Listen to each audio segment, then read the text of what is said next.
ব্যাপারটা কি আমি বলি, এই যে প্রধানমন্ত্রীকে গালি দেওয়া না, এটা হলো রাজনীতি। যে কোনো কিছু ঘটুক ওনাকে আমি গালি দিব, দিলে পরে আমি পলিটিক্যালি আমি এক কদম অগ্রসর হতে পারবো। এটা হলো এক ধরনের মানসিকতা।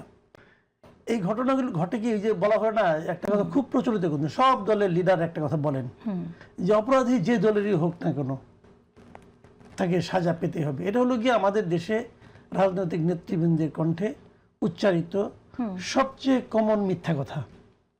উনি এটা মিন করেন না, উনি এটা বলার জন্য বলেন, এবং ওনার দলের লোক হলে উনি তাকে ছাড়ানোর জন্য হয় প্রত্যক্ষ অথবা পরোক্ষভাবে প্রভাব বিস্তার করেন ওনাকে মুক্ত করার জন্য। একটাই যোগ্যতা, সে আমার দলের লোক। আপনি ভাবেন 2024-এর আগে প্রত্যেকটা থানায় সবচেয়ে প্রভাবশালী ব্যক্তি কে ছিল? ওই এলাকার যুবলীগ অথবা স্বেচ্ছাসেবক লীগ অথবা ছাত্রলীগ অথবা আওয়ামী লীগের কোনো না কোনো নেতা। তো সেই নেতাগুলি কি এখন ওই থানায় যে ওই প্রভাবটা বিস্তার করতে পারবে? পারবে না। তো তারা তো 17 বছর প্রভাবটা বিস্তার করছে, তো এখন পারবে না কেন? পারবে না এই কারণে দলটা এখন ক্ষমতায় নাই। তার মানে যে দল ক্ষমতায় থাকে সেই দলের লোকজন পারে প্রভাব বিস্তার করতে। আচ্ছা, পারে কেন? পারারও দুটো কারণে। একটা কারণ হলো, তার ক্ষমতাটাকে যদি ওই প্রশাসন অথবা পুলিশ যদি সে ক্ষমতাটাকে ইগনোর করে, তাহলে পুলিশ বিপদে পড়ে। যেমন ইয়ের আমলে, আপনার কি বলে, আমাদের অন্তর্বর্তী সরকারের আমলে এই স্টুডেন্ট নামধারী কিছু লোকজন যেত, যে পায়ের উপরে পা তুলে হুমকি দিত, ওটা পুড়িয়ে দিয়েছি, ওকে জ্বালিয়ে মেরেছি। তারপরে কোনো পুলিশ হয়তো আত্মসম্মান রক্ষার জন্য তাকে অ্যারেস্ট করলে মধ্যরাত তারপর কোর্ট বসে তার জামিন হয়ে যেত। কিন্তু ওটা কি এখন হবে? ওই পুলা এখন পারবে? পারবে না। কেন পারবে না?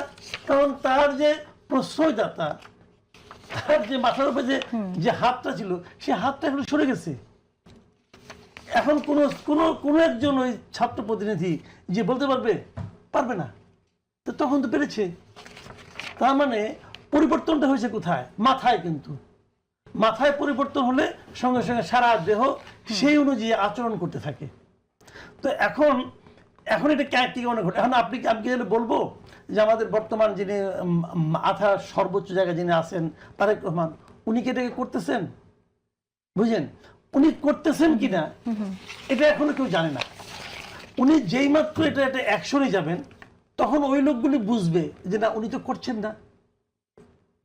ওরা কিন্তু ভাবছে যে আগে যেমন ওরা করতো, আমি এখন এরকম ভাবে করলে আমি এই আমাদের মানে নেতৃবৃন্দ, আমরা তাদের কাছ থেকে একই ধরনের প্রশ্রয় পাবো। যেই মাত্র নাকি একটা প্রশ্রয় না দেওয়ার মতো ঘটনা ঘটবে, বড় ধরনের ঘটনা ঘটবে, সেই মাত্র কিন্তু বাকির একটা মেসেজ পেয়ে যাবে, না এই লোক তো দেয় না প্রশ্রয়। তাহলে কিন্তু পরিবর্তনটা মাথার থেকে আসতে হবে। আবার এই পরিবর্তনটা যার কাছ থেকে আমি প্রত্যাশা করছি, তিনি যদি আবার কারো কারো ক্ষেত্রে কঠোর হন, কারো কারো ক্ষেত্রে নমনীয় হন, তাহলে কিন্তু ওনার এটা আর কাজ করবে না। কারণ শুরু থেকেই ওনাকে অ্যাকশনটা নিতে হবে। যেই মাত্র উনি শুরু থেকে অ্যাকশনটা নিতে পারবেন, সেই মাত্র কিন্তু কাজটা হবে। আমি আপনার একটা ছোট্ট উদাহরণ দিচ্ছি। কিন্তু এই ঘটনাটা যখন সামনে আসলো, আমরা তো খুব অল্প সময়ের মধ্যে দেখলাম যে অভিযুক্ত নুরাকে গ্রেফতার করা হলো।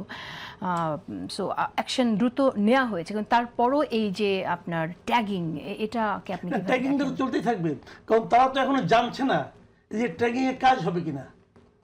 তারা তো ট্রাই করে যাবে, কারণ এতে তো তাদের পলিটিক্যাল বেনিফিট আছে, তারা ওভাবে এটা চিন্তা করবে। কিন্তু কিছু লোক তো সবসময় থাকবে। ধরুন আপনি দেখবেন, আপনি যখন গলি দিয়ে হাঁটবেন না, ওই যে একটা কথা আছে গ্রাম প্রবাদ, গলির কুকুর কি জানেন? ও কিন্তু ওর গলিতে বাঘ, দূরে কিছু না। আপনি যখন ওর গলির থেকে বেরিয়ে আসবে, সে দূরের থেকে ঘেউ ঘেউ করবে, সে কিন্তু আপনার কাজ পর্যন্ত আসবে না। তো আমাদের তো গলির বাইরে কিছু কুকুর আছে, তারা ওই গলির কুকুর, সেখান থেকে ঘেউ ঘেউ করতে থাকবে, আপনি ঘেউ ঘেউ শুনবেন। এখন যদি ওই ঘেউ ঘেউ শুনে আপনি আবার বিচলিত হন, তাহলে আবার হবে না। আচ্ছা,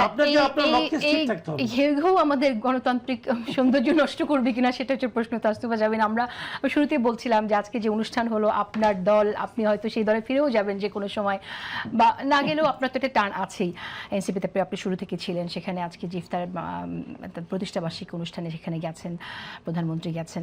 কিন্তু যেভাবে অ্যাটাক করে কথা বলা হয় কোনো রকম কারণ ছাড়া, যেটাকে আসলে কামাল তো বললেনই একভাবে, তো এটা চলতে থাকলে তো সেই সৌহার্দ্য সৌহার্দ্যতাটাও হারিয়ে যাবে।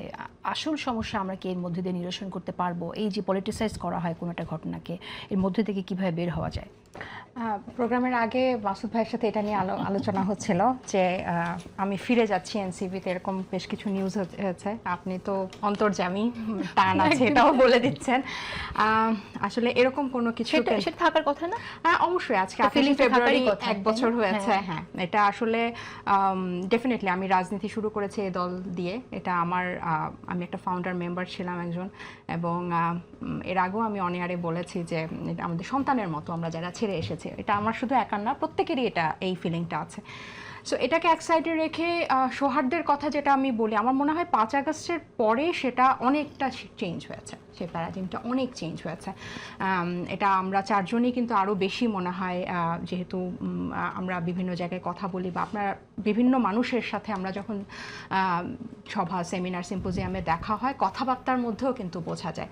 মাসুদ ভাই যেটা বললো যে অ্যাটাক করে কথা, এটা আমার মনে হয় না যে শুধু জুলাই পরবর্তী তরুণরা এটা করে। এটা আসলে মানে 17 বছর এক ধরনের বাক স্বাধীনতা কমপ্লিটলি বন্ধ করে রাখার পরে, এটা ধরেন 2 থেকে 3 বছর পর, 5 বছর পর আমার কাছে মনে হয় যে মানুষ ওই 17 বছরের মানে এখন যা ইচ্ছা তাই বলবো, যা ইচ্ছা তাই কি বলে না। আমার কাছে মনে হয় যে এই যে সমালোচনাটা হচ্ছে, এটা তো আপনি যা ইচ্ছা তারটাকে যদি আপনি ফিল্টার করে ফেলে দেন, বাকি যে সমালোচনাটা হচ্ছে, এটা তো আমার কাছে মনে হয় এটাতে বাংলাদেশ বা রাষ্ট্রই উপকৃত হচ্ছে। আপনি বাংলাদেশ ব্যাংকের গভর্নরের অপসারণের প্রক্রিয়াটাকে কেন্দ্র করে আমার তো মনে হয় বিএনপি বা প্রো বিএনপি অ্যাক্টিভিস্টরা সবচেয়ে বেশি সমালোচনা করেছে, সবচেয়ে বেশি যা খুশি তা বলেছে সবসময় বলে। হ্যাঁ, সো এটা হচ্ছে যে এটাই তো আপনি আমি বলবো যে তাহলে কি আমি বলবো যে তারাও ঘেউ ঘেউ করছে না। সো এই যে এখন সবাই কথা বলছে, একজন তো বলেছে যে আমি জিয়া ভাই সম্ভবত উনি লিখেছেন যে আই এম সরি বিএনপি, আগুন নিয়ে খেলা যায়, বাংলাদেশ ব্যাংকের গভর্নর নিয়ে খেলা উচিত না। সো মানুষজন তো এভাবে লিখছে, সরাসরি বলছে কথাটা। এটা কেন? এই 5 আগস্টের যে একটা পরিবর্তন হয়েছে, আপনি এই ধরনের উস্কানিমূলক বা টিপ্পনি কেটে আমরা যেসব কথা বলি, এটাকে যদি আমি এক সাইডে রাখি, বাকি যে কথাগুলো হচ্ছে বা যে সমালোচনাটা হচ্ছে, সেটা যে কোনো গভর্নমেন্টকে চাপে রাখবে। আরেকটা উদাহরণ আমি সেদিনও দিয়েছিলাম আরেকটা চ্যানেলে, যে যেভাবে প্রধানমন্ত্রীর মেয়েকে অ্যাটাক করা হয়েছে, সাইবার বুলিং করা হয়েছে, সব ধরনের মানুষ ওই ঘেউ ঘেউর উপরে উঠে গিয়ে কিন্তু স্ট্যান্ড নিয়েছে যে তুমি এটা করতে পারবে না। আমরা তার কনস্ট্রাকটিভ ক্রিটিসিজম করতে পারবো, তার পলিটিক্সের, তার পলিসির আমরা সমালোচনা করতে পারবো, বাট তাকে আমরা সমালোচনা করতে পারবো না। সো আপনি যখন ঘেউ ঘেউ দেখবেন, ঘেউ ঘেউর উপরে গিয়ে কিন্তু আমরা সবাই একটা সারফেসে চলে আসে। সো আমার কাছে মনে হয় যে এটা জুলাইয়ের পরবর্তী আমার কাছে মনে হয় তাসনুবা একদম ইউ হ্যাভ রাইটলি অ্যাড্রেসড। মানে এই জিনিসটা আমাদের মনে হয় প্রত্যেকের মধ্যে থাকা উচিত যে কিছু কিছু বিষয়ে রাজনৈতিক লাভালাভির জায়গাটা বাদ দিয়ে একদম এক হয়ে কাজ করা। এবং আমার মনে হয় যে শিশু ধর্ষণের মতো বিষয়টা সেরকমই একটা স্পর্শকাতর বিষয়, এবং এরকম একটা স্পর্শকাতর বিষয় নিয়ে যখন সেটাকে রাজনৈতিকভাবে ব্যবহার করা হয়, তখন আমরা মূল সংকটটা নিরসনটা কিভাবে হবে সেই আলোচনাটা দূরে সরে যায়। মূল সংকটটা আসলে যখন রনি ভাই বা